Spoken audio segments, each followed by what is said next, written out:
Bueno, en Sanos y Sanas de la Azotea vamos a hablar unos minutos, vamos a charlar con el doctor Hugo Spinelli. Bueno, él es doctor en salud colectiva, médico sanitarista también. Él tiene todo un desarrollo en la Universidad Nacional de Lanús, como para poder pensar, reflexionar sobre estas medidas que se vienen tomando desde el gobierno nacional, ahora no a cargo de la presidencia de Javier Milei. Gracias por la comunicación, Hugo, en principio. Y por ahí preguntarte esto, ¿no? De entró el país en necesidad y urgencia en la salud, y esto no que se viene planteando, ¿no? Esta ley ómnibus, uno dice ómnibus en esto de juego de palabras, está lo colectivo, ¿no? ¿Cómo venís viendo esto que se nos presenta en este momento? Bueno, a ver, digo, yo puedo hablar del tema de salud, que es lo que estudio y conozco. No hay, para mí no hay ninguna cuestión de necesidad y urgencia en términos de situaciones de salud, es decir, de enfermedades y eso. Lo que hay es una cuestión de que a algunos sectores no le estarán cerrando los números económicos. Pero, a ver, Argentina gasta el 10% del Producto Bruto Interno en salud. Esos son aproximadamente 45.000 millones de dólares por año. De eso hay fácilmente hay un 3% de eso que representan nada menos que 12.500, 13.000 millones de dólares, que no tienen ningún justificativo y que son negocios, corrupciones macros, mesos y micros. Si el presidente estuviera tan preocupado en recortar porcentaje de gasto, ahí podría recortarlo y no afectar a otros sectores como, por ejemplo, los pobres jubilados. Es decir que el problema que tiene el campo de la salud es que hay sectores muy poderosos que permiten, que básicamente ya no están ni los médicos, son grandes capitales ligados a inclusive hasta bancos, que con el tema de tecnologías, con el tema de medicamentos, han ido agravando un problema que ya se viene señalando de los años 60, 70, no en Argentina, sino en el mundo. Es decir, cómo consumimos medicamentos que no necesitamos, cómo el desarrollo de la industria de los fármacos ha llegado hoy en día a inventar enfermedades que no existen y que salen con medicamentos para esas enfermedades. En Argentina se mueren todos los años aproximadamente 1.000 personas que en los registros de los certificados de función y las estadísticas del Ministerio de Salud de la Nación ubican como ligados a la atención médica, es decir, que son error médico, iatrogenia médica, es decir, que hay montones de cosas para mirar. Lo que pasa es que la medicina nos ha hecho creer de que realmente es fundamental para toda la población. Nosotros hemos publicado, actualmente retomamos un trabajo de Carl White, un gran médico canadiense, americano, inglés, que inclusive fue director de la Rockefeller. Él publica en el año 60, toma con datos de Inglaterra y Estados Unidos, que de una población de 1.000 personas, solamente 750 sienten algún tipo de malestar en un mes, 250 personas buscan algún tipo de tratamiento que no es necesariamente la medicina científica, sino puede ser automedicación, ayurvédica, homeopatía, lo que sea. Solamente 10 se internan y uno es derivado a un centro de alta atención. Ese trabajo publicado en los años 60 con datos de los 40, 50, se han ido publicando en otros países. Nosotros lo publicamos en la revista Salud Colectiva con datos de Canadá, con datos de Suiza, con datos de Corea del Sur, con datos de otros países que son países centrales, y se repite de una manera asombrosa la misma estructura. Es decir, que nosotros estamos gastando un 10% del PBI en un porcentaje muy pequeño de la gente. Es decir, que ahí hay una desproporción de lo que pensamos que es y de lo que realmente muestran los datos. Es decir, que tenemos una sociedad altamente medicalizada.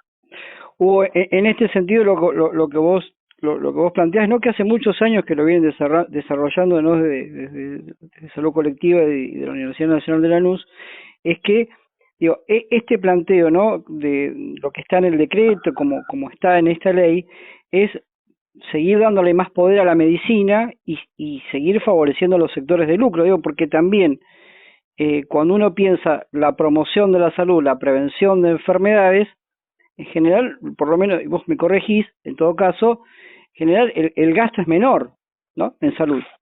A ver, la salud de la gente no depende de la medicina.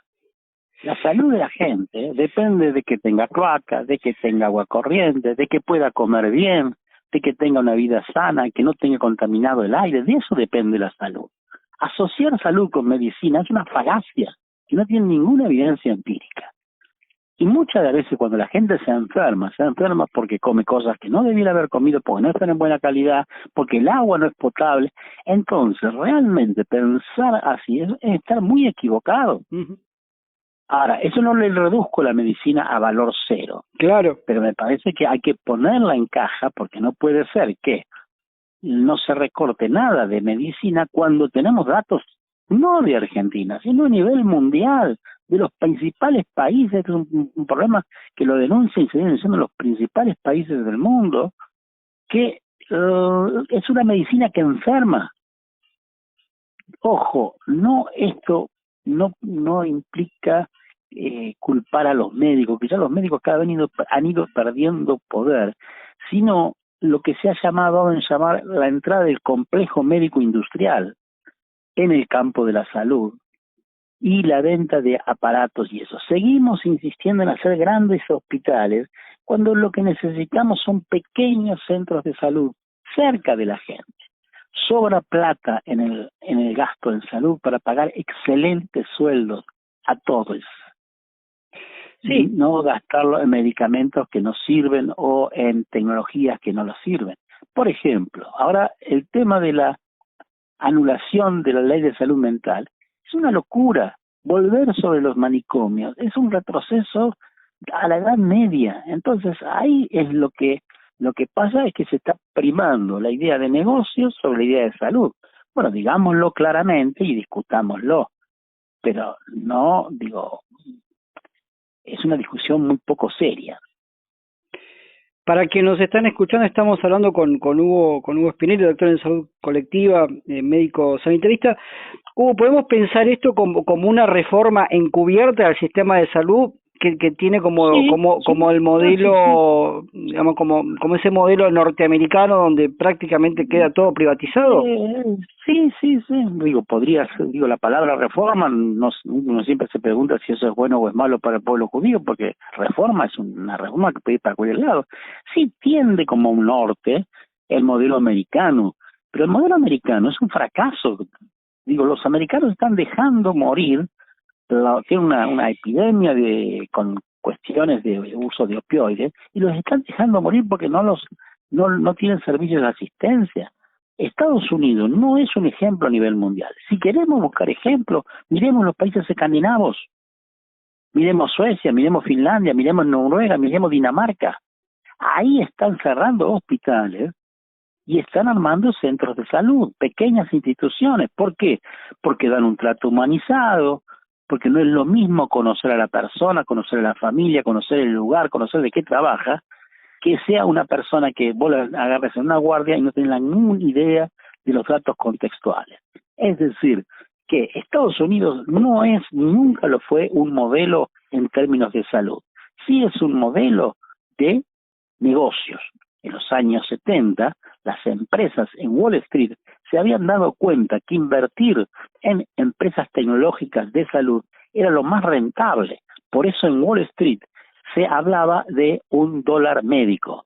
Esto está publicado en la revista Fortune, es decir, una revista económica.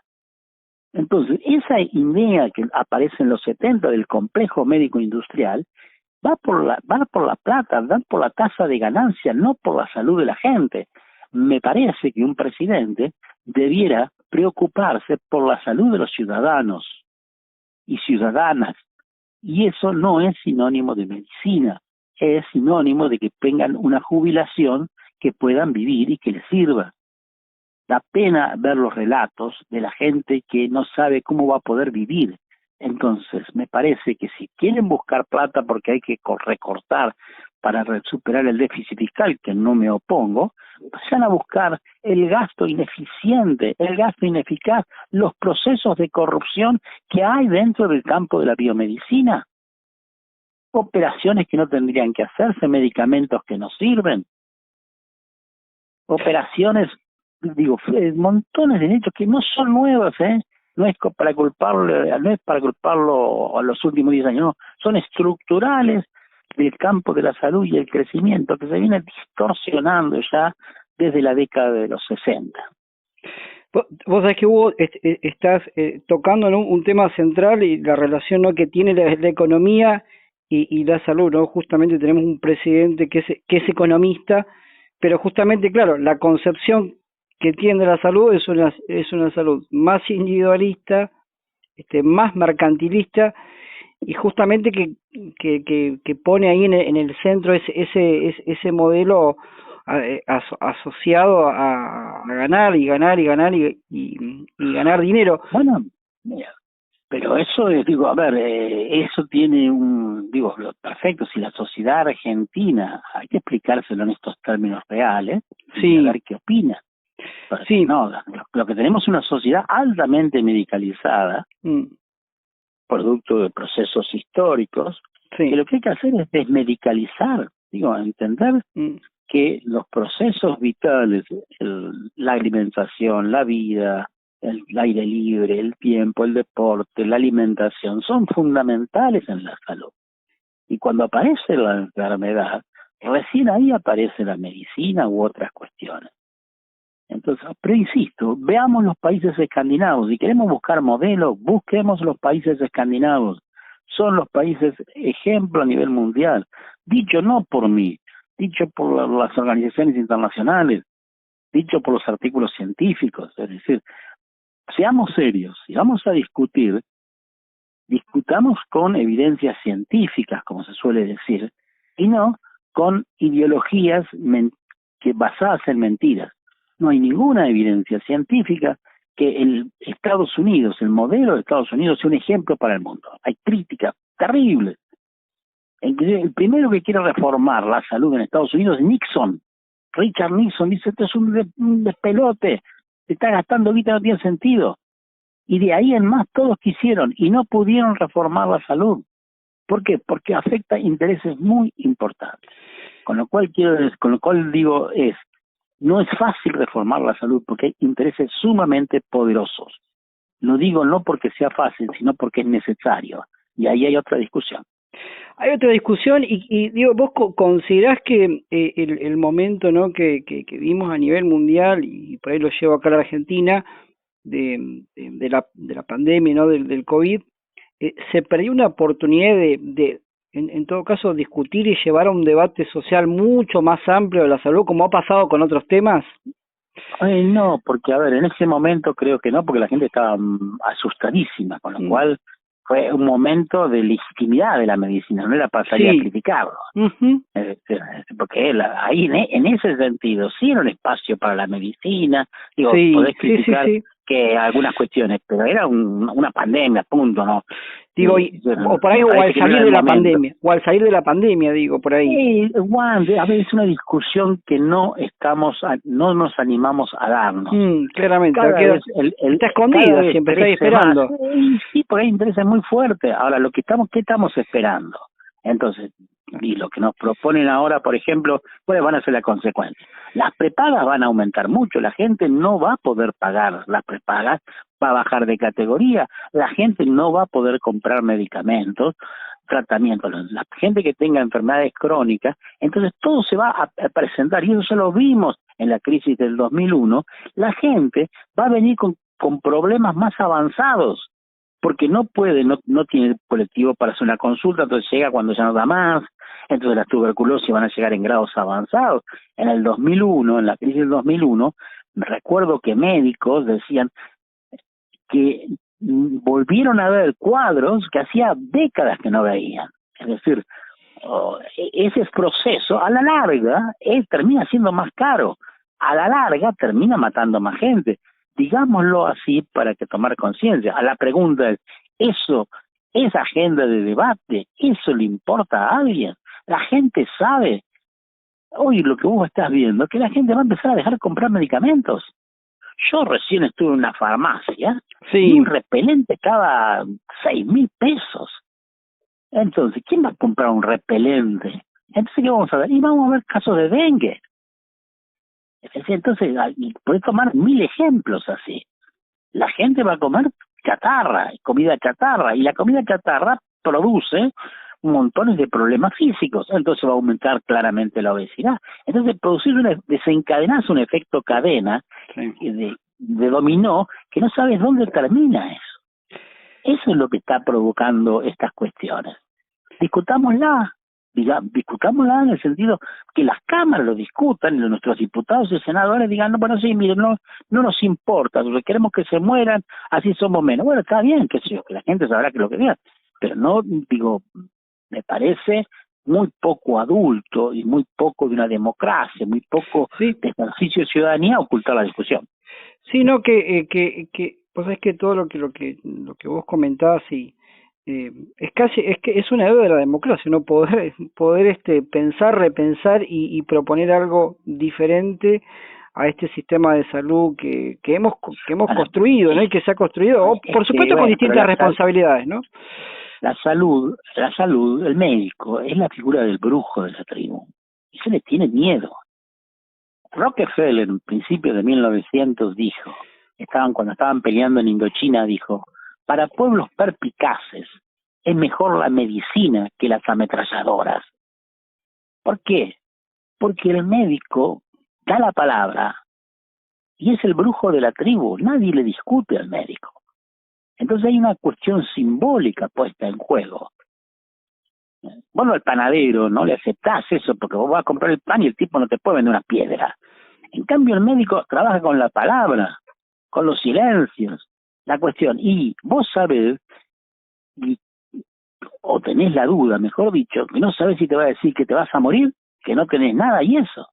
Entonces vos te entregás al otro de una manera que en ninguna relación comercial se da. Bueno, vas a decir, quiero comprar esta bicicleta, y el tipo dice, dale $50.000, bueno, lo pago, no, le decís, atorrante, usted no vale $50.000. En cambio, cuando vas a un profesional o a un trabajo, y no sabés, no tenés conocimientos para.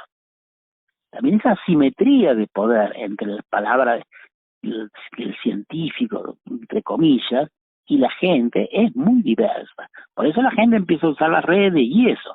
También eso demuestra la falta de control de agencias nacionales que estuvieran viendo cómo es la distribución de las enfermedades, de las operaciones. No hay de estadísticas en la Argentina de por qué se interna la gente. ¿Cómo que no hay estadísticas?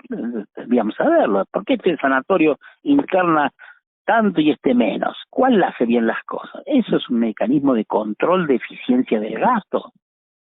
Y una cosa que no se puede controlar. Estamos hablando del 10% del Producto Bruto Interno. No estamos hablando de cuestiones menores. Fíjate que todas las discusiones que han dado ahora, estamos recortando el 0,002. Yo estoy hablando del 10%.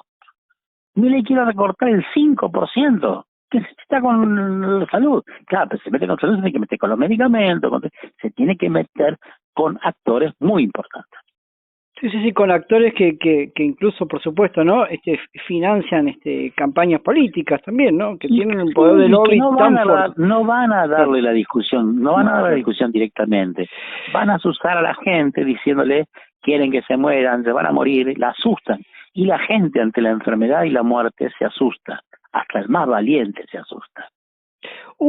Lo último es ¿qué desafío vos ves que tiene, ¿no? En todo este escenario que podemos pensar está comenzando en la Argentina, la salud pública y la seguridad social.